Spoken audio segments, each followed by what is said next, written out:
Hi everyone, and welcome back to more scary Reddit stories. If you're an OG of the channel, you know I used to do this quite a bit, and honestly I missed it. So here we are back again with more Reddit stories. I hope you guys will still enjoy. I got a lot of good stories cooked up for this video and ready to read. And before I start reading, I just want to say, every author that I read from today, please go check out their work if you're interested in more stuff from them, because they are obviously all great at writing, and I don't take credit, I just wanted to read. But yeah, be sure to subscribe if you aren't already. My goal is 500k before the end of the year, and I think we can do it. Also, I have an Instagram and a Discord down in the description. You can follow me, join, we can hang out. But let's get into these stories. No more stalling. This first one comes from u/Gamel Frank. I'm a long-haul trucker. I stopped for a lost kid on a deserted highway in the dead of night. What I saw attached to him and the question he asked is why I don't drive anymore. This happened a few years back. I was doing long haul, mostly cross-country routes, the kind that take you through vast stretches of nothing. You know, the ones where radio turns to static for hours and the only sign of life is the occasional pair of headlights going the other way, miles apart. I was young, eager for the miles, the money, didn't mind the solitude, or so I thought. The route I was on took me across a long, desolate stretch of highway that ran between the borders of two large government territories. I don't want to say exactly where, but think big, empty spaces, lots of trees, not much else. It was notorious among drivers for being a dead zone. No signal, no towns for 100 miles either side, and prone to weird weather. Most guys tried to hit it during daylight, but schedules are schedules. Mine had me crossing it deep in the night. I remember the feeling, utter blackness outside the sweep of my headlights. The kind of dark that feels like it's pressing in on the cab. The only sounds were the drone of the diesel engine, the hiss of the air brakes now and then, and the rhythmic thrum of the tires on asphalt. Hypnotic, too hypnotic. I'd been driving for about 10 hours with a short break a few states back. Coffee was wearing off. The dashboard lights were a dull green glow, comforting in a way, but also making the darkness outside seem even more absolute. My eyelids felt like they had lead weights attached. You fight it, slap your face, roll down the window for a blast of cold air, crank up whatever music you can find that hasn't dissolved into static. I was doing all of that. It must have been around 2 or 3 a.m. I was in that weird state where you're not quite asleep, but not fully awake either. Like your brain is running on low power mode. The white lines on the road were starting to blur together, stretching and warping. Standard fatigue stuff. I remember blinking hard, trying to refocus. That's when I saw it, or thought I saw it. Just a flicker at the edge of my headlights. On the right shoulder of the road, small, low to the ground. For a split second, I registered a shape, vaguely human-like, and then it was gone, swallowed by the darkness as I passed. My first thought, deer or a coyote, common enough. But it hadn't moved like an animal, it had been upright. My brain, sluggish as it was, tried to process it. Too small for an adult, too still for an animal startled by a rig. Then the logical part, the part that was still trying to keep me safe on the road, chimed in. You're tired. Seeing things. Happens. And I almost accepted that, I really did. Shook my head, took a swig of lukewarm water from the bottle beside me, kept my eyes glued on the road ahead. The image, though, it kinda stuck. A small, upright shape, like a child. No way, I told myself. Out here, middle of nowhere, middle of the night? Impossible. Kids don't just wander around on interterritorial highways at 3 a.m. It had to be a trick of the light, a bush, my eyes playing games. I've seen weirder things born of exhaustion. Shadows that dance, trees that look like figures. It's part of the job when you're pushing limits. I drove on for maybe another 30 seconds, the image fading, my rational mind starting to win. Just a figment. Then I glanced at my passenger side mirror. A habit, always checking, and my blood went cold. Not just cold, it felt like it turned to slush. There, illuminated faintly by the red glow of my trailer lights receding into the distance, was the reflection of a small figure standing on the shoulder of the road, exactly where I'd thought I'd seen something. It wasn't a bush, it wasn't a shadow. It was small, and it was definitely standing there, unmoving as my truck pulled further and further away. My heart started hammering against my ribs. This wasn't fatigue, this was real. There was something, back there, and it looked tiny. Every instinct screamed at me. Danger, wrong, keep going. But another voice, the one that makes us human, I suppose, whispered something else. A kid? Alone out here? What if they're hurt or lost? I fought with myself for a few seconds that stretched into an eternity. The image in the mirror was getting smaller, fainter. If I didn't act now, they'd be lost to the darkness again. God, the thought of leaving a child out here, if that's what it was. Against my better judgment, against that primal urge to just floor it, I made a decision. I slowed the rig, the air brakes hissing like angry snakes. Pulled over to the shoulder, the truck groaning in protest. Put on my hazards, their rhythmic flashing cutting into the oppressive blackness. Then I did what you're never supposed to do with a full trailer on a narrow shoulder. I started to reverse, slowly, carefully, my eyes flicking between the mirrors trying to keep the trailer straight, trying to relocate that tiny figure. The crunch of gravel under the tires sounded unnaturally loud. It took a minute, maybe two, but it felt like an hour. The red glow of my taillights eventually washed over the spot again, and there it was, a kid. I stopped the truck so my cab was roughly alongside them, maybe 10 feet away, switched on the high beams, hoping to get a better look, and also to make myself clearly visible as just a truck, not something else. The kid was small, really small. I'd guess maybe 6-7 years old. Hard to tell in the glare. They were just standing there on the very edge of the gravel shoulder, right where the trees began. The woods pressed in close on this stretch of road, tall, dark pines and dense undergrowth that looked like a solid black wall beyond the reach of my lights. The kid wasn't looking at me. They were facing sort of parallel to the road, just walking slowly. Like they were on a stroll, completely oblivious to the massive 18-wheeler that had just pulled up beside them, engine rumbling, lights blazing. They were wearing what looked like pajamas. Thin, light-colored pajamas. In the chill of the night. No coat, no shoes that I could see. My mind reeled. This was wrong. So many levels of wrong. I killed the engine. The sudden silence was almost deafening, amplifying the crickets. The rustle of leaves in the woods. From a breeze I couldn't feel in the cab. My heart was still thumping, a weird mix of fear and adrenaline and a dawning sense of responsibility. I rolled down the window. The night air hit me, cold and damp, carrying the scent of pine and wet earth. "Hey!" I called out. My voice sounded hoarse, too loud in the quiet. "Hey, kid!" No response. They just kept walking, one small bare foot in front of the other, at a pace that was taking them absolutely nowhere. Their head was down slightly. I couldn't see their face properly. "Kid, are you okay?" I tried again, louder this time. Slowly, so slowly, the kid stopped. They didn't turn their head fully, just angled it a fraction, enough that I could see a pale sliver of cheek in the spill of my headlights. Still not looking at me, still ignoring the multi-ton machine idling beside them. A prickle of unease ran down my spine. Not the normal kind of unease, this was deeper, colder. Animals act weird sometimes, but kids? A lost kid should be scared, relieved, something. This one was nothing.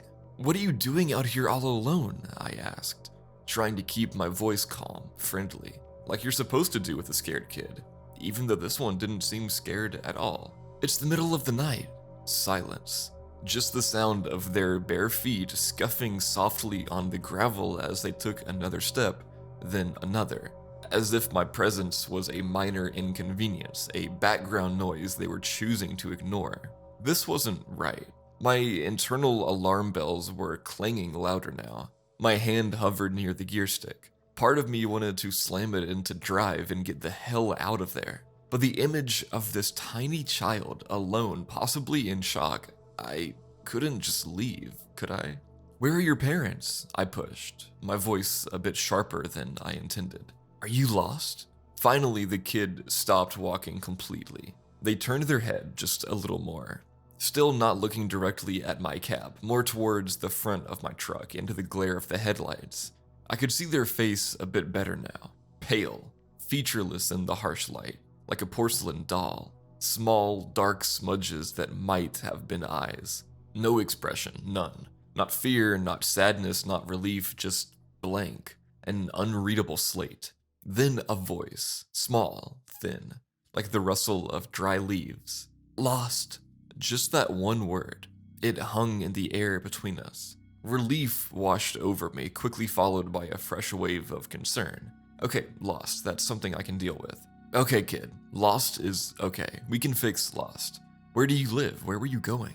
The kid finally, slowly, turned their head fully towards my cab, towards me. I still couldn't make out much detail in their face. The angle, the light, something was obscuring it, keeping it in a sort of shadowy vagueness despite the headlights. But I could feel their gaze. It wasn't like a normal kid's look. There was a weight to it, an intensity that was deeply unsettling for such a small form. Home, the kid said, that same thin, reedy voice. Trying to get home. Right, home, where is home? I asked, leaning forward a bit, trying to project reassurance. Is it near here? Did you wander off from a campsite, a car? There were no campsites for miles. No broken down cars on the shoulder, I knew that. The kid didn't answer that question directly. Instead, they took a small step towards the truck, then another. My hand tensed on the door handle, ready to open it to offer... what? A ride? Shelter? I didn't know. It's cold out here, I said, stating the obvious. You should get in. We can get you warm. And I can call for help when we get to a spot with a signal. My CB was useless, just static. My phone had shown no service for the last hour. The kid stopped about 5 feet from my passenger door, still in that pale, thin, pajama-like outfit, barefoot on the sharp gravel. They should be shivering, crying. They were doing neither. Can you help me? The kid asked. The voice was still small, but there was a different inflection to it now. Less flat, a hint of something else. Pleading, maybe. Yeah, of course I can help you, I said. That's why I stopped. Where are your parents? How did you get here? The kid tilted their head, a jerky, unnatural little movement. They're waiting. At home. Okay, and where's home? Which direction? I gestured vaguely up and down the empty highway.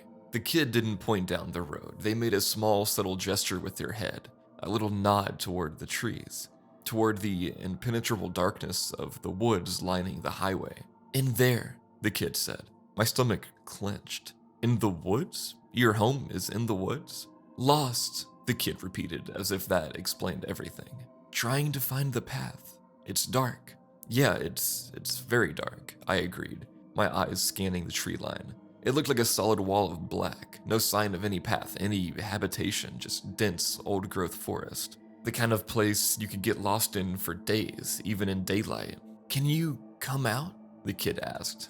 Help me look? It's not far, I can't see it from here. Every rational thought in my head screamed no. Get out of the truck in the middle of the night, in the pitch dark with this strange child who wanted me to go into those woods? No, absolutely not. But the kid looked so small, so vulnerable.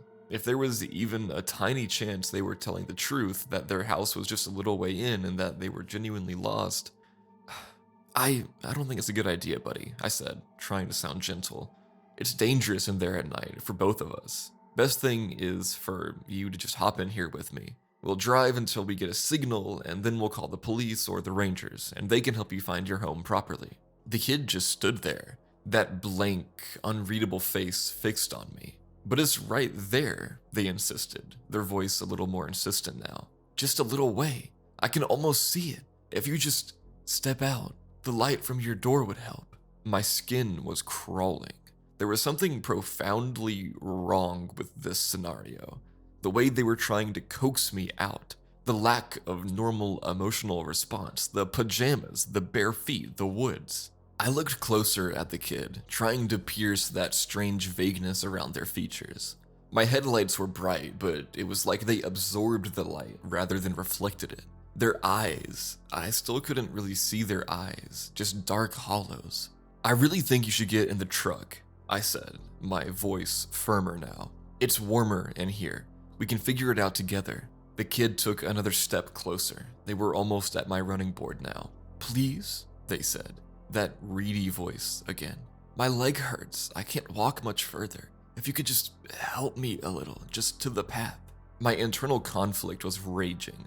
My trucker instincts, honed by years of seeing weird stuff and hearing weirder stories at truck stops, were blaring warnings. But the human part, the part that saw a child in distress, was still there, still arguing. I was tired. So damn tired. Maybe I wasn't thinking straight. Maybe this was all some bizarre misunderstanding.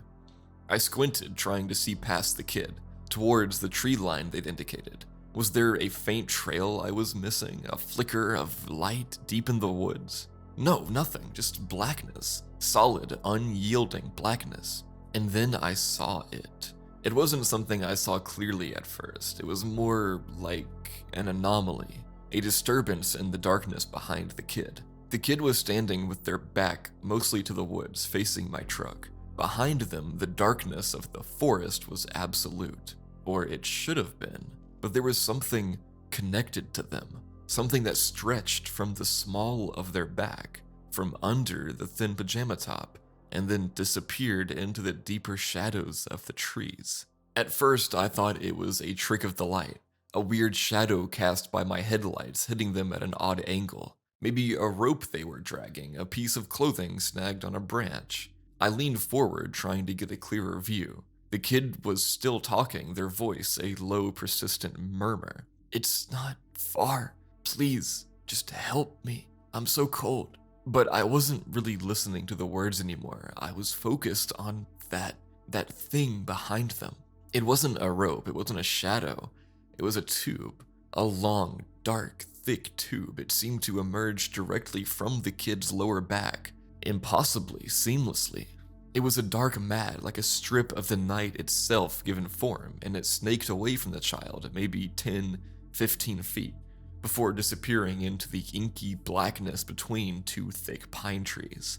It wasn't rigid, it seemed to have a slight, almost imperceptible flexibility, like a massive, sluggish umbilical cord made of shadow. It didn't reflect any light from my headlamps, it just absorbed it. My breath hitched in my throat. My blood, which had been cold before, now felt like it had frozen solid. This wasn't just wrong. This was impossible, unnatural. The kid was still trying to coax me. Are you going to help me? It's just there. You're so close. My voice, when I finally found it, was barely a whisper. I couldn't take my eyes off that appendage. Kid, what is that behind you? The kid flinched. Not a big movement, just a tiny, almost imperceptible tightening of their small frame. Their head, which had been tilted pleadingly, straightened. The blankness on their face seemed to solidify. What's what?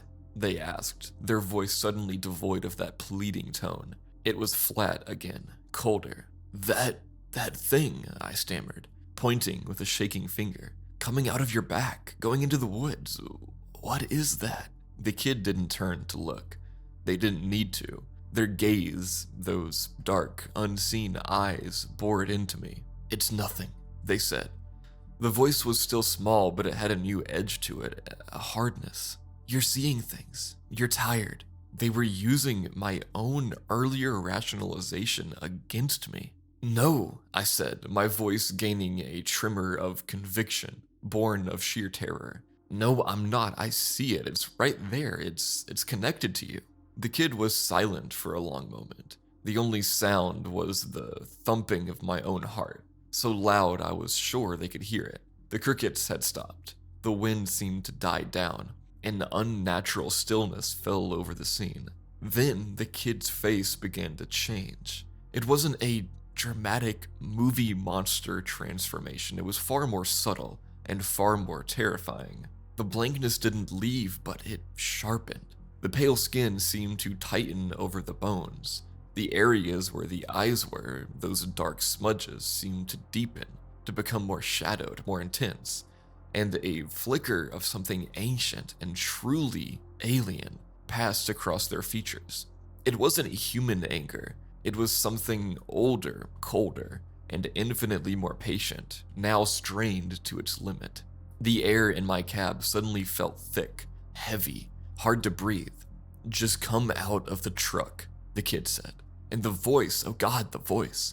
It wasn't the small, reedy voice of a child anymore. It was deeper, resonant, with a strange, grating undertone like stones grinding together. It was coming from that small frame, but it was impossibly large, impossibly old. It vibrated in my chest. "Come out, now." The command was absolute. My hand, which had been hovering near the gear stick, now gripped it like a lifeline. My other hand fumbled for the ignition key, which I'd stupidly left in. "What are you?" I choked out, staring at the monstrous thing playing dress-up in a child's form, at the dark, pulsating tube that was its anchor to the shadows. The kid's head tilted again, that jerky, unnatural movement. The expression on its face, if you could call it that, was one of pure, unadulterated annoyance, contempt, like I was a particularly stupid insect it had failed to swat. And then it spoke in that same terrible, resonant, grinding voice. The words it said are burned into my memory, colder than any winter night. "Why?" it rasped, the sound seeming to scrape the inside of my skull. "The fuck? Are humans smarter now?" That was it. That one sentence, the sheer cosmic frustration in it, the implication of past encounters of easier prey, the utter alien nature of it. I didn't think, I didn't plan, I reacted. Primal fear, the kind that bypasses all higher brain function, took over. My hand twisted the key, the diesel engine roared back to life, a sudden, violent explosion of sound in the horrifying stillness. The kid, the thing, actually recoiled, a small, jerky step back. The expression, that awful, tightened, ancient look, intensified. I slammed the gear stick into drive. My foot stomped on the accelerator. The truck lurched forward, tires spinning on the gravel for a terrifying second before they bit into the asphalt. I didn't look at it, I couldn't. I stared straight ahead, my knuckles white on the steering wheel, the whole cab vibrating around me. The truck surged forward, gaining speed with agonizing slowness. For a horrible moment, I imagined that tube thing whipping out, trying to snag the trailer, to pull me back, to drag me into those woods. I imagined that small figure with its ancient, terrible voice somehow keeping pace. I risked a glance in my driver's side mirror. It was standing there, on the shoulder, unmoving. The headlights of my departing truck cast its small silhouette into sharp relief, and behind it, the dark tube was still visible. A thick, obscene cord snaking back into the endless night of the forest. It didn't seem to be retracting or moving, it just was. The thing didn't pursue, it just stood and watched me go. And that somehow was almost worse. The sheer confidence, the patience, like it knew there would be others. Or maybe it was just annoyed that this particular attempt had failed. I drove. I don't know for how long, I just drove. My foot was welded to the floor. The engine screamed. I watched the speedometer needle climb, far past any legal or safe limit for a rig that size on a road that dark. I didn't care. The image of that thing, that child shape with its dark umbilical to the woods, and that voice, that awful grinding voice asking its horrifying question, was burned into the inside of my eyelids. I must have driven for an hour, maybe more, at speeds that should have gotten me killed or arrested before the adrenaline started to fade, replaced by a bone-deep, shaking exhaustion that was more profound than any fatigue I'd ever known. My hands were trembling so violently I could barely keep the wheel straight. Tears were streaming down my face, not from sadness, but from sheer, unadulterated terror and relief. When the first hint of dawn started to gray the eastern sky, and my phone finally beeped, indicating a single bar of service, I pulled over at the first wide spot I could find.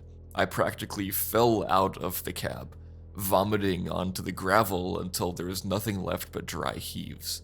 I sat there on the cold ground, shaking for a long time, watching the sun come up, trying to convince myself that it had been a dream, a hallucination brought on by exhaustion. But I knew it wasn't. The detail of that tube, the voice, the question, you don't hallucinate something that specific, that coherent, that utterly alien.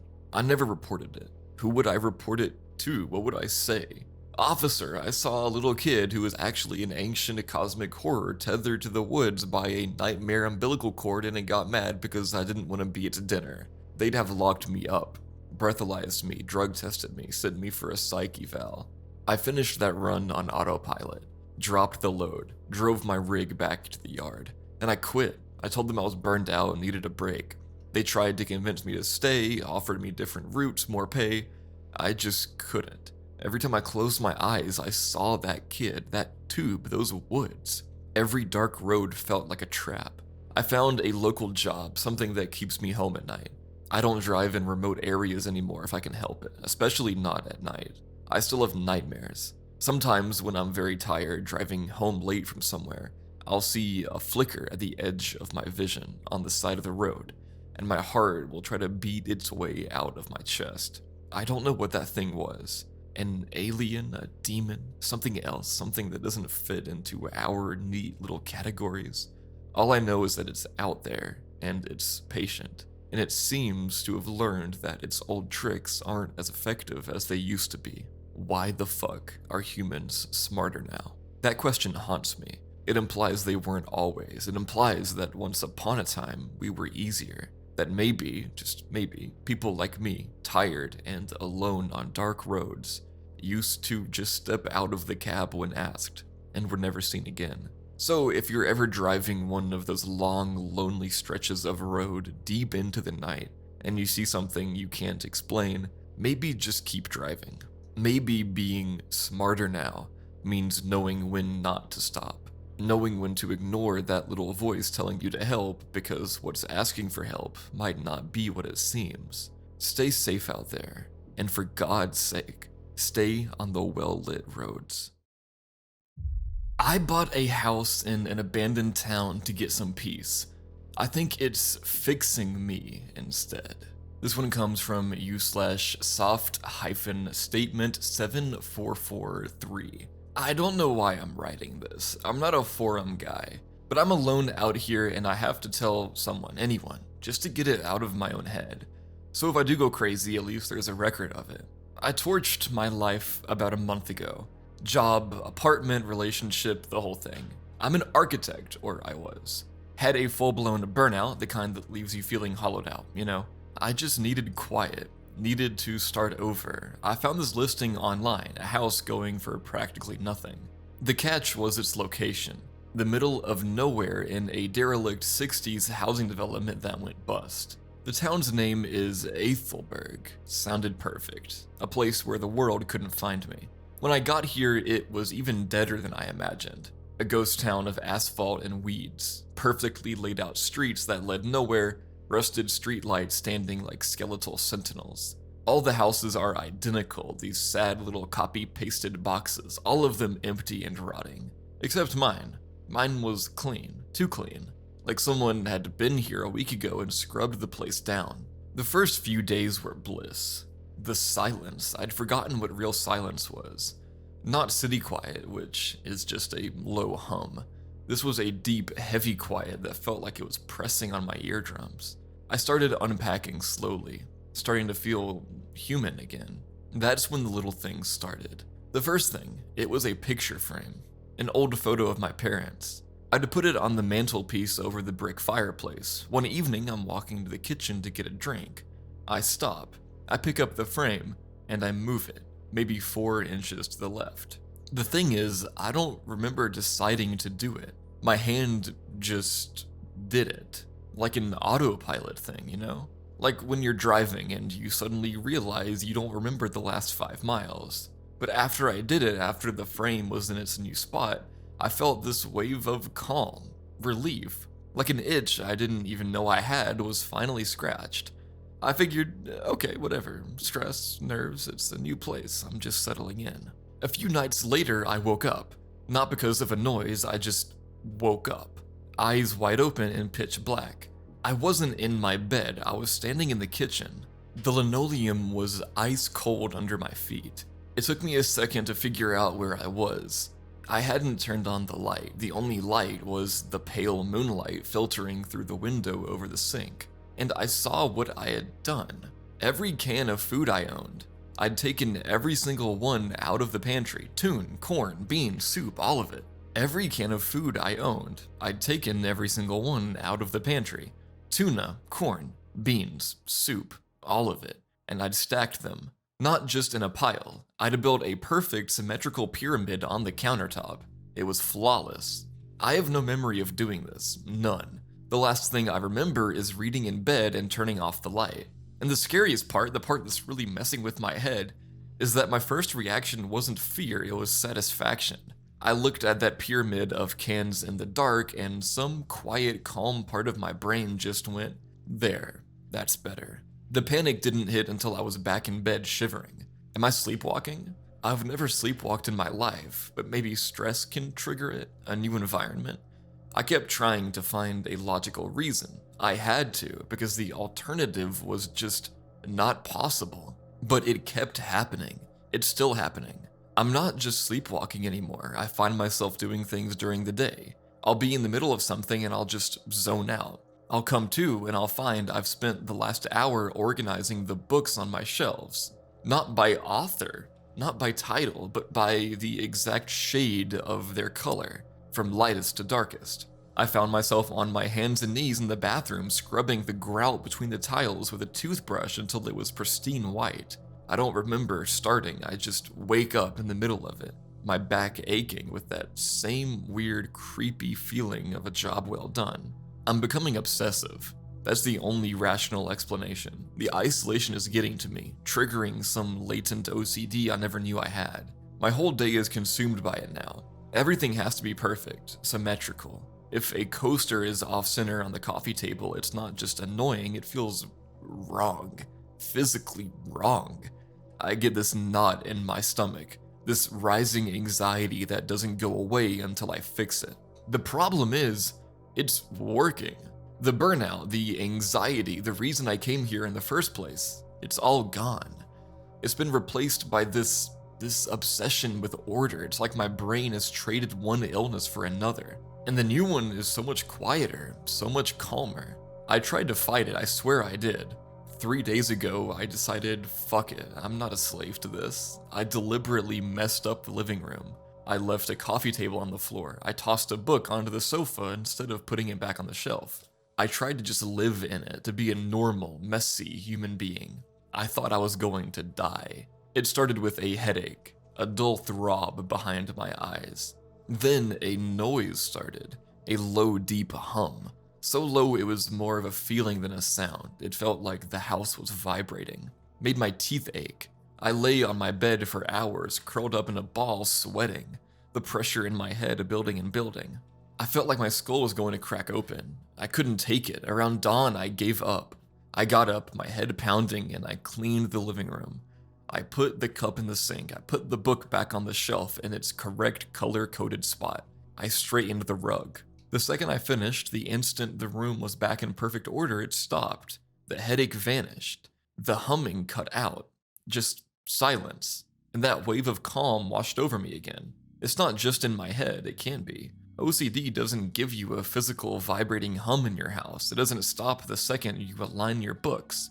This is something else. This house, this place, it's not just a building anymore, it's a system. And it has rules, and I'm learning that breaking them has consequences. And then, tonight happened. The thing that made me write this. I was in the bathroom, washing my face. I looked up at my reflection in the mirror, and I saw my hand. My right hand, it started to lift.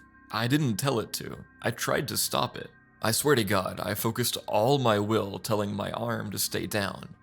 But it was like it wasn't mine anymore. It was like watching someone else's arm attached to my shoulder. It moved slowly, deliberately. I watched, frozen in horror, as my own index finger touched my forehead, and it started to draw. An invisible pattern on my own skin, a spiral with straight lines coming off of it, like a stylized sun. I could feel the light pressure of my own nail. I was staring at my own eyes in the mirror, wide with terror, and I couldn't do a single thing to stop it. I was a prisoner in my own body. It probably lasted 10 seconds. It felt like an hour. Then it stopped. My arm dropped to my side. I had control again. I shakily raised my other hand to my forehead. There was nothing there, no mark, no scratch. But I know what happened. I saw it. I felt it. It's not just about the things in the house anymore. It's not about arranging books or cans. It started arranging me. I should leave, I know that. A sane person would be packing a bag right now and driving until the sun came up. But I can't. The thought of leaving this house, of leaving anything out of place, it fills me with a kind of dread that's worse than fear. The thought of the headache, the humming. And there's something else. The real reason I'm still here. Since this started, since I've been following these rituals, I've been productive. I'm an architect. I design things. I haven't been able to draw a straight line for 6 months. My creativity was gone, burned out. The other night, after one of the arranging episodes, I sat down at my drafting table and I started to draw. It just flowed out of me. The lines were perfect. The concepts were clear, brilliant. In a few hours, I designed a structure more elegant and complex than anything I'd managed in my entire career. It was effortless. I wasn't even thinking. I was just the hand holding the pencil. I looked at the finished drawing and I felt that same familiar feeling. That deep, profound satisfaction. The feeling of perfect order. I think I understand now. The house isn't haunting me. It doesn't want to hurt me. It's fixing me. It's taking all the messy, chaotic human parts of me, the anxiety, the depression, the unpredictable spark of creativity, and it's cleaning them up. It's sanding them down. It's putting them in order. It's emptying me of the chaos and filling me with purpose, with structure. And that's the part that terrifies me more than anything. A part of me wants to let it. A part of me is so tired of the mess. My local theater recently screened a film called Mr. Blank. Everybody who's watched it has now gone missing. This one comes from Mr_Outlaw_. It's weird, right? Whatever, lol, might as well check it out. Haven't seen a horror movie that actually scared me in a while. That was the last text Lacey had sent me before she went missing. I know it's irrational, but I hate myself for not doing something, for not stopping her. But how was I supposed to know? How could I have anticipated anything that was going to happen after? The film, or whatever the hell it was, made its way into our small town like a plague only a few days ago. 12 people bought tickets for it. 12 people are now missing. Among them was Lacey, my girlfriend of over 2 years. At the risk of sounding like that guy, our future was looking nothing but promising. We have plans. Well, we did. Until Mr. fucking Blank showed up. This is nowhere near a conventional missing persons case, of course. The rabbit hole goes deep here. And honestly, the details simply don't make any sense. From what I've managed to dig up, this is a general timeline of what had happened. An option to buy tickets for the film shows up at one of the 3 theaters in our town, which is about a 20-minute walk from my house. And only that one. It wasn't available online, only at the front counter of the theater itself. It wasn't supposed to be in the regular rotation. Also, none of the employees at the theater were informed about any special screening. They simply came in and saw that it had replaced a 5:30 p.m. slot for a pre-existing film. And they didn't question it because why would they? The first and only screening was at 5:30 p.m. that day. The theater wasn't the busiest, but it wasn't empty either. Of course, most people opted to skip it given the lack of any information regarding the film. With that being said, the only people who bought tickets were younger, likely curious about the odd title. The film lasted about 1 hour and 10 minutes, with all the previews and credits considered. Pretty short for a feature, huh? At 6:40 p.m., an employee entered the theater for cleanup duty. What he found were rows and rows of empty seats with drink cups still in the holders and popcorn littered all over the floors. No blood, no signs of a struggle.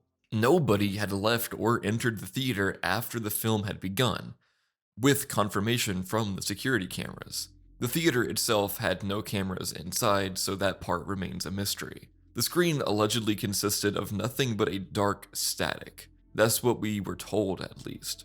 I have a feeling that some details were left out from there, considering the fact that the employee in question is now missing as well, also rumored to have gone into a catatonic state after being questioned. The manager of the theater, who never greeted the employees that morning, as he usually did, was found dead in his office with severe wounds around his neck left from a plastic bike lock that was likely used to strangle him. A new employee was hired about 3 weeks prior. The other employees described him as a quiet but nice guy. He was working the day of the incident, and you guessed it, he's missing as well. Also suspect number 1 in the investigation. However, they're really grasping at straws at that one. I wouldn't doubt that this employee had something to do with it, but the logistics behind the whole situation just aren't cohesive enough to make that call for sure. Some additional details. No copy of the film has been found. No progress has been made on the search for the missing people. Hell, it hardly seems like they're even trying. The local cops have been strangely hush about the whole thing, almost like they don't want people asking about it. They literally threatened to arrest me when I kept pressing them for details. There's been a lot of vehicles with tinted windows parked near the theater and surrounding areas, some even in my own community. Well, that's the situation. I can't focus on anything right now. My brain is scattered and my anxiety's been going through the roof. Sue me, what the hell do you expect? Lacey has to be out there somewhere, right? How the hell is somebody supposed to just disappear into thin air? And what the hell kind of film was Mr. Blank? Christ, I'm getting a headache just thinking about it. My initial grief has been replaced more so by confusion and anger. I might just start searching for answers myself. I won't be alone though. Rose, Lacey's best friend, and Mike, her brother, are just as bent on figuring this out as I am. I'm not going in blind though. In fact, I have 2 leads. One is more of a shot in the dark, but the other should lead us somewhere concrete. I'll start with the former. A few weeks ago, I remember my little brother telling me about a strange man he saw carved into a tree. It was allegedly accompanied by messy and frantic repetitions of the word stop around it. I didn't think anything about it at the time, but it might be relevant now. Maybe not, we'll see. The other came up while I was searching for answers online. After feverishly posting about the film on what I considered to be relevant forums and yielding no answers, somebody finally messaged me about it, claiming that they had information that I might like to know. Luckily, they're only a 3-hour drive from here and are willing to meet halfway. Is this a bad idea? Probably. Am I going to like what I find? Probably not. But the thought of Lacey being out there in God knows what kind of fucked up situation, I just can't help it. I'm not letting it end like this. And we're off. The person who had messaged me, online name ScreenGrabber22, told me to call him Jay, has agreed to meet up at a diner in a town about 1 hour away from us and 2 away from him. He seemed genuine enough while I was talking to him online, but intentions can be hard to ascertain over text. Still worth a shot, I guess. I'll do anything to figure this out. Mike was all in from the get-go. I suppose I felt safer with him around given the fact that he stood at 6'2", 200 plus pounds, boasting a 650 pound deadlift and a borderline obsession with both French kickboxing and long-range shooting. Obviously, he didn't like the idea that something might be happening to his sister. Hell, I had to stay on my toes just to stop him from knocking me out when he found out Lacey and I were first dating. He was also pissed as hell at both his parents for being so complacent about the situation, and the cops for not yielding any results. On the other hand, Rose was wary about the situation at first. Couldn't blame her, really. This shit was weird. But at the end of the day, we all really wanted to find Lacey. Enough so to venture off into what was ostensibly a dangerous unknown. The drive over was uneventful, which I suppose was a good thing. I had a feeling that the humdrum nature of our little trip wasn't going to last though. What a seedy ass place, Mike stated as he stepped out of the vehicle. I couldn't disagree. Flickering fluorescent lights, peeling paint, and a nearly empty parking lot. A place that truly hadn't caught up with the times. Guy was probably bullshitting about knowing anything, Mike continued. If he got us out here to try something, guess I'll blow off some steam by stomping his shit in. I expected nothing less from him. Anything to find Lacey, but don't do anything stupid. I know you're gonna, Rose said before taking the lead and heading toward the entrance. Hey, wait up, Mike called out, running after her. I took a deep breath before following suit. This was happening. We were taking matters into our own hands. The place was sparsely populated inside, about 6 other people in total. Green hoodie, black hat, I muttered to myself. Jay's outfit of choice, apparently. It didn't take long to spot him. I was relatively relieved upon realizing he was on the younger side. He looked just slightly older than us, probably early 20s or late teens. Nothing terribly noteworthy about his appearance, a skinny guy with medium-length, dirty blonde hair. Jay? I asked, approaching his table. When he looked up, I realized that there was something off about him. His eyes, they looked a little unhinged. Low-key, though, that's a strong way of describing it, I guess. But there is a reason why that was the first word that popped into my head when my pupils met his. He gave me a slight smile before awkwardly gesturing for us to sit. So, he said, taking a sip of his coffee. His movements were also rather jittery. You want to know about the movie? We all nodded at once.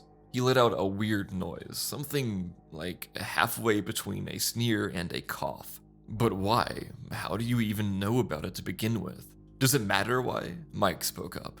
We just want to know. Don't tell me you're about to waste our time. He tended to get quite dramatic sometimes. I'll tell you what you need to know, Jay said, after a few moments of silence. Alright, get on with it. You guys need to drop it. Stop thinking about it. Christ, Mike said. What the hell did I just say? I'm not wasting your time, Jay responded. I'm saving your lives. Just as Mike seemed to be reaching his wit's end, which wasn't hard to get to, mind you, Rose chimed in. What do you mean? She said. Look, our friend went missing. We're not leaving without something, please. Her tone was a lot softer, which seemed to calm Jay down. I'm sorry that happened, he said, but I don't think you're going to find her. Son of a bitch, Mike said, slamming the table. Jay flinched at the action. Look, I've given you the best advice that I can. Just leave it alone. If that was the case, you wouldn't have agreed to meet up. There's clearly something that you feel we should know, I said. No, Jay shook his head. If I left it like that, you would have kept digging deeper. I called you here to convince you to let it go. Not gonna happen, Mike said. So either you tell us something, or you say goodbye to your teeth. Ignore him, I chimed in. But you gotta tell us something, like what the hell Mr. Blank is supposed to be. I was getting desperate. My hopes had been spiked, perhaps to an unreasonably high degree, but I still wasn't prepared to just leave it at that. I needed something. I could see Jay's bottom lip quiver just slightly upon hearing the question. He muttered. It looks as if he could hardly muster up an answer. He looked terrified, which in turn terrified me. At one point, it seemed as if he were about to cry, but he took a deep breath, seemingly calming himself down. So you guys aren't gonna let this go? I shook my head. How are we supposed to? He clicked his tongue in a frustrated tone. His previous face of distress had morphed into something more comparable to anger, as if this whole situation was beginning to bother him something great. Okay, I guess you forced my hand. He whispered something under his breath. Sounded relatively aggressive. Truth be told, Jay's reservation toward the situation was only spiking my interest even more. What was he so afraid of? He gestured towards the exit. Follow me then, I'll show you something. It was nearly a mutter. Follow you, I thought. Alright then. I'm not a total idiot. The red flags were sticking out like sore thumbs. But at the end of the day, I suppose this is exactly what we were asking for. In my pocket, I gripped the stiletto knife from Italy that Lacey had gotten me a few months back. Just in case, you know. With all of us on high alert, we walked out of the diner and began following Jay's beat-up Jeep. The subsequent drive wasn't long, probably only around 3 to 4 minutes. An inherent symptom of small towns, I guess. He led us to a small motel. Looked kinda dingy, but not terribly so. Nevertheless, it was another cause for concern. He only lived 2 hours away. Why stay the night? He sighed as he exited the vehicle, gesturing us to move up the stairs. We ascended 3 floors and walked past a few doors before arriving at his room. Mike and Rose walked in first, and then I followed. Big mistake. So, what did you want to... Before I could even finish my sentence, my vision went black. I'm not sure how long I was knocked out for, but when I came to, I was lying on the couch, nursing a splitting headache. Yo, he's awake! Mike's booming voice felt like a hammer to my brain. I looked up and saw him holding Jay in a headlock. There was a baseball bat lying a few feet away from them. Rose was standing at the foot of the couch, looking relieved that I wasn't dead. Oh, thank God, she said. You won't be thanking anybody else once he shows up. I'm trying to save you fucking idiots, Jay rasped out, struggling for air. What happened wasn't exactly a mystery. Jay had tried taking my head off with the damn bat. With my brain still reeling, I pulled myself off the couch and approached him, all while he struggled against Mike's python arms. So, I said, still wincing, what the fuck was that? Jay's face was starting to go beet red, so I gestured for Mike to loosen his grip. He began pantsing like hell upon being released. Who the hell is Mr. Blank? I asked. I'll ask you one more time, or do you want to explain to the cops why the hell you just fucking assaulted me? His expression had changed drastically. Not so angry anymore, he looked more defeated. I tried, he said in a hoarse voice. Tried to do what? To save you people, to save myself. So what the hell was your plan? Knock us out and then what? I don't know, he said, nearly in hysterics. I panicked, didn't know what to do, but I had to get you guys to stop somehow. You forced me to. I get it now, Mike said. You're a crazy guy. We've been talking to a psycho. Good job, guys. Was that it? I thought to myself. Were we just wasting our time talking to a guy who had clearly gone off the deep end? I wasn't so sure. I'd had encounters with the criminally insane before.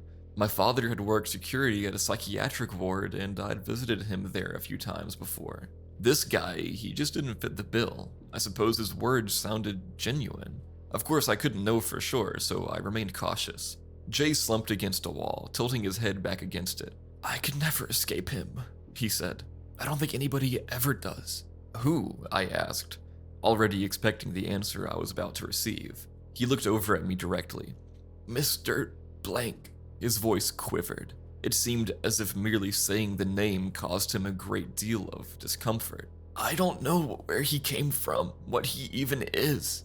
We kept quiet as he talked. We were finally getting what we came here for. He's incomprehensible. Imagine the worst, most visceral nightmare you've ever had. That's nothing compared to an encounter with him. He's incomprehensible. Imagine the worst, most visceral nightmare you've ever had. That's nothing compared to an encounter with him. You can't outrun him. You can't kill him. Can't deal with him in any way, and once he's after you, he won't stop. You just have to pray that you never meet him. A look of absolute grief suddenly washed over his face. But it's too late now. You've pried too hard. He's already on his way. You want to elaborate on that? I asked. He smirked at the question. It was one that unsettled me to my core. The smile wasn't one of joy or relief, not even close. It was more comparable to a smile that somebody in great pain would make upon learning that their misery would soon be coming to an end. I shouldn't have spoken his name again, but I guess it doesn't matter. This is the end of the line for me. Suddenly, as if he were possessed, he drilled his elbow into Mike's ribs and began scrambling away from him. He barreled past me and into the washroom. Before I could try and stop him myself, he'd locked himself in there. Shit, I muttered. I began banging on the bathroom door. What the hell are you doing? I tried talking some sense into you. This is my punishment for failing. What are you talking about, man? Come on, we'll figure it out. I can't deal with what happens next, he said through the wood. My nightmare ends here. I'll pray that your suffering ends up being less than mine. A short silence followed. I'll pray for your friend as well. I suggest you do the same. Come on, don't do anything stupid. Too late. I heard his body slump to the ground moments later. When we finally got the door open, Jay was lying limp on the floor with an empty, unlabeled pill bottle beside him. Fucking hell, Mike said, sounding frustrated. Jeez, Rose added, looking understandably horrified. What the hell do we do now? Do we call the cops or something? Fuck no, Mike replied. I'm not dealing with that. Let them find the guy themselves. He overdosed, simple as that. He turned to me. You're not bleeding, are you? I touched the back of my head. Dry. I shook my head. Good. No blood, no suspicion, Mike said. Let's get the hell out of here then. That's not how it works. We also busted the bathroom door down, remember? He seemed to think about it for a second, before coming to his final, profound conclusion. Fuck it. I had my own reservations about leaving the situation the way it was, but Mike was already out the door before I could say anything else. In the moment, there was nothing I could do but follow him. Call it selfish, but the situation was beyond helping at that point. But if you asked me if I felt somewhat responsible for Jay's death, then I'd have to answer in the affirmative. The feeling in my stomach as we walked to the car was not a good one. The drive back was relatively silent. We'd gotten next to no answers, had a hell of a lot more questions, and had just witnessed a fucking suicide. On top of that, there was somebody following us. I don't think either Mike or Rose had noticed it. The driver was doing a good job of being discreet after all. Suddenly, I remember the sketchy vehicles that had been parked around town. I looked back at the vehicle. Yup, tinted windshield. I don't think I'm going to tell them. Nerves are already high, and abrupt panic probably isn't going to help us here. One thing's for sure though. The situation had gotten a lot more complicated. Is this asshole really following us? Unfortunately, they noticed. Shit, I muttered. This wasn't good. Nevertheless, both Mike and Rose were being rational about it. Although they were both visibly worried, they seemed to understand that freaking out wasn't going to help. Ignore them, I said. If they keep following us once we get into town, then I'll call the cops. Hang on, Rose began. You don't think they saw us leaving the apartment, do you? They probably did. Why? Stupid question on my part. We totally left a dead guy in there. Shit! Mike shouted upon realizing it. Maybe it's the cops themselves tailing us. That's dumb for so many reasons, Rose responded. Why would cops be following us to begin with? Who the hell knows what cops are thinking? They can't pin it on us, right? We didn't do anything. They don't know that. They could argue that we forcibly shoved the pills down his throat and left. Why would we do that? I don't know, Rose. Why the hell does anybody do anything? Alright, fucking relax. I raised my voice just a bit. They aren't cops, Mike. That's ridiculous. Okay, cop expert, then who is it? Mike responded. I didn't have an answer there, but I knew one thing was probably for sure. Whoever was following us was definitely worse news than the police. Try and shake him off, Mike told me. Yeah, no way in hell. I'm not a fucking stunt driver. As I had hoped, the vehicle trailed off once we got into town. As much as I appreciated the initial relief, this just meant we had another thing to worry about, another lingering issue. I thought back to the unfamiliar cars with tinted windows that had been parked around town. I didn't think about it too much in the moment, but the vehicle that had been tailing us had also been tinted. Shit, I thought.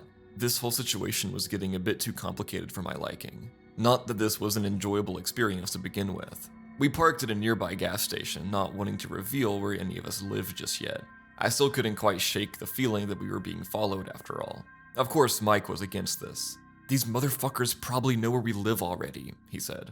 I say let them come. My shotguns need some dusting off. Okay, calm down there, Rambo, Rose replied. Before you get yourself killed, let's come up with a plan, an actual plan. We ended up driving over to Mike's apartment after a few uneventful hours.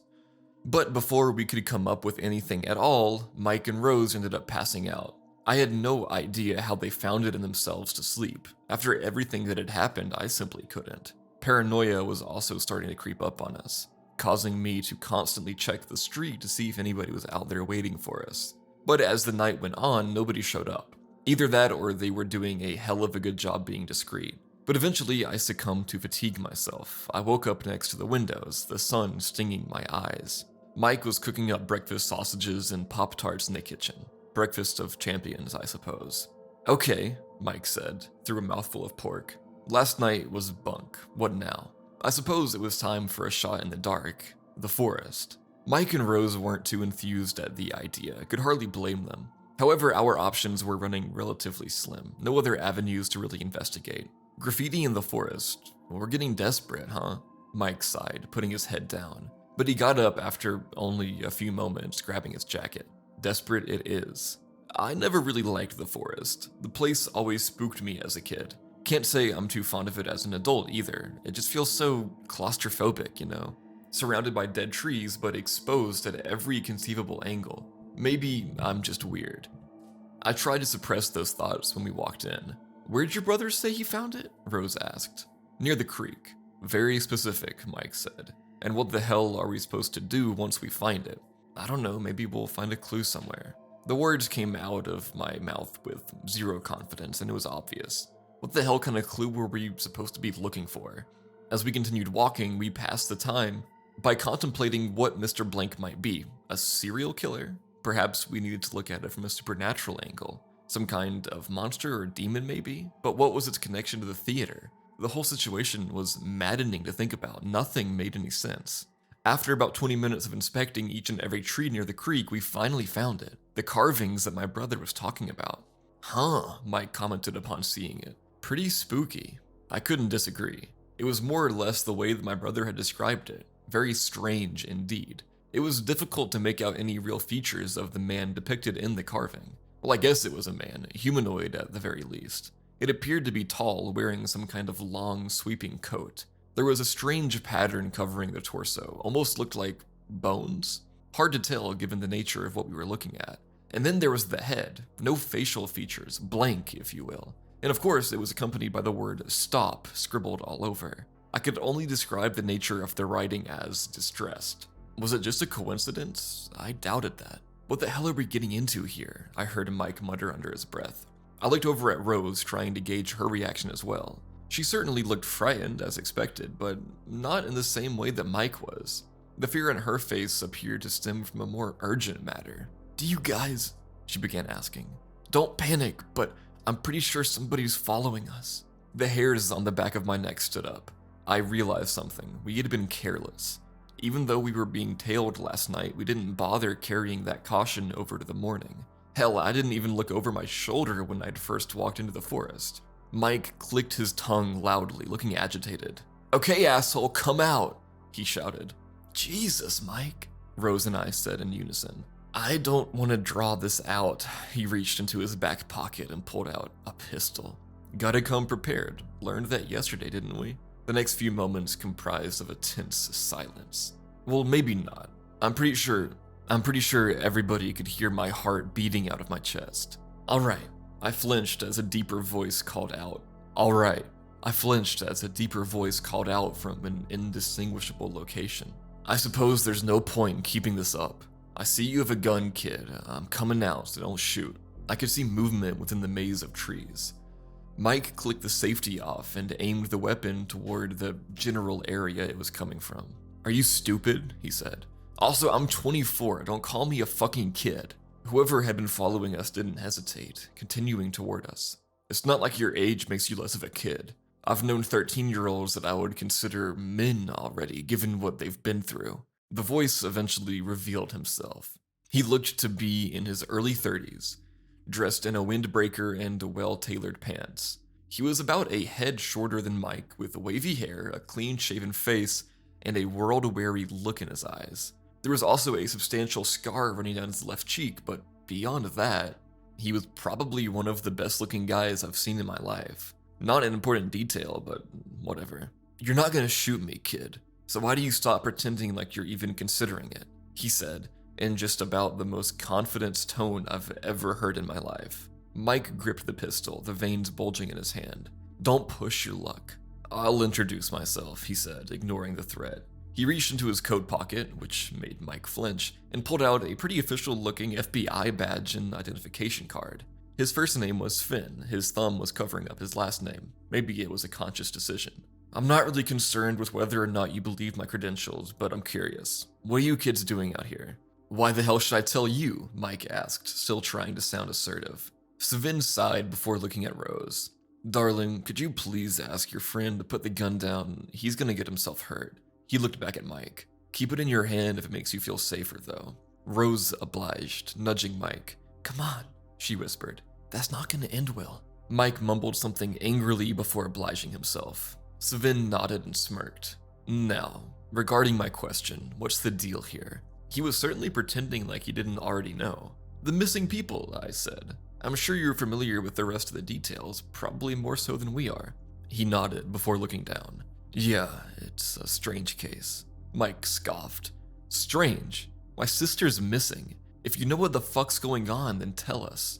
He looked back up at us, an inquisitive expression on his face. Maybe that's something I'm trying to figure out myself. And that's when he dropped the bombshell on us. He wasn't actually here on official business, he was essentially after the same thing that we were. This wasn't the first instance of Mr. Blank causing somebody to disappear. His fiancée, Sarah, had gone missing a few years prior, hauntingly similar circumstances. He tried looking into it, but his higher-ups told him to stay away, and wouldn't give him any information or leads. Mr. Blank was an utterly classified topic. Ever since then, he'd been chasing after answers, trying to unravel this obscure mystery, but not with much luck. However, there was an opportunity here. This was the first time that Mr. Blank had made an appearance since his fiancée went missing. Without telling any of his fellow agents and without the discretion of his higher-ups, he'd come here to conduct his own investigations, all while attempting to stay hidden from the agents already posted here. The tinted vehicles, I muttered. That's why they're here? Yup, he said. They don't want anybody prying. Probably for the best, but for obvious reasons, I can't stay away. Yeah, likewise, I said. So it was you following us last night? He raised an eyebrow before shaking his head. Sounds like you've caught their attention. Shit. Then why are you following us now? Rose asked. He looked at Mike. You're Mike Karen, right? Mike gave a slight nod. Lacey Karen was one of the people who went missing. I was aware of the whole thing. I took a shot, assumed that you would try doing something about it. When I saw you guys leave town yesterday, I got even more curious. I couldn't have followed without giving myself away though, so I kept an eye on your apartment. And then you walked into the forest first thing in the morning. Interesting behavior, for sure. So prove my intuition right. What do you know? Because I'd love to know as well. His tone had taken an intense turn. It was pretty obvious he was driven by passion, which I could understand, even if mine was to far lesser degree than his. Truth be told, we really don't have much, I told him. I felt embarrassed even considering showing him the tree carving as some kind of evidence. Perhaps my passion really was clouding my judgment. Maybe we were really just grasping at straws here. But then Sven took a look at it himself. I expected him to scoff, possibly make some sarcastic comment to the effect of, "Good job, guys, you really cracked the case here." But instead of doing that, he began studying the carving rather intently. After a few minutes, he reached into his pocket and pulled out his phone. "Look familiar?" he said, showing it to us. After nearly gagging at the initial sight, I had to admit that it was. A tall humanoid, sweeping coat, skeleton torso, blank face. This time it was drawn in blood on a dirty basement wall. There was also a man with his entrails leaking out, kneeling down towards it. "Fuck," I muttered, trying to hide how much I was shivering. "You sure you're supposed to be showing us this?" "I'm not supposed to be doing a lot of stuff right now," Sven replied. "But here we are. What the hell is it, a crime scene?" Sven nodded. 2.5 years ago, about the same time Sarah went missing. Don't know the details because I wasn't there. Risked everything to get my hands on this. Despite how gruesome it was, the crime scene pretty much confirmed that there was some kind of connection here. But the question remained, what now? Where do we go from here? "Guys," Rose spoke up. "Check it out." She pointed to another tree up ahead, maybe about 20 feet away. Could it be? I thought, approaching it. It was. A similar carving had been scribbled into it, the same figure, the same word. I began scanning the area once again. There was another tree, a bit farther away this time, and then another one, and then another. The four of us began following the carvings like breadcrumbs right towards what had to be the culprit behind him. We didn't even hesitate, didn't stop to ask questions. We were driven by sheer impulse at the revelation. But clearly, Sven was paying more attention than us. After a few minutes, I felt him put a hand on my shoulder. "Wait," he said. "What? Why? You have a gun, don't you?" "So does Mike, we'll be fine." "Not that," he said. "Look forwards, but stay calm." And then I saw it. There was something up ahead. A large figure doing a poor job of hiding behind a thin tree. I could see a large, pale, bony hand twitching erratically as it drooped near the ground. A quiet but shrill voice suddenly began filling the air around us, like a combination of a high-pitched radio frequency and some kind of deranged laugh. I suddenly remembered what Jay had told us before he died. He's already on his way. Alright guys, that's the end of the video. Thank you for watching. Now, if you want more context for this story that I just finished up about Mr. Blank, u/Mr_outlaw_ actually has a couple more parts to it. I didn't want to read them all because they got kind of long and I didn't want to crowd the video with just one story. But if you want to finish the story yourself, please go read his content and please go check out every author that I've read today. Thank you so much for listening or watching though, guys. I appreciate it. Have a great night, everyone, and sweet dreams.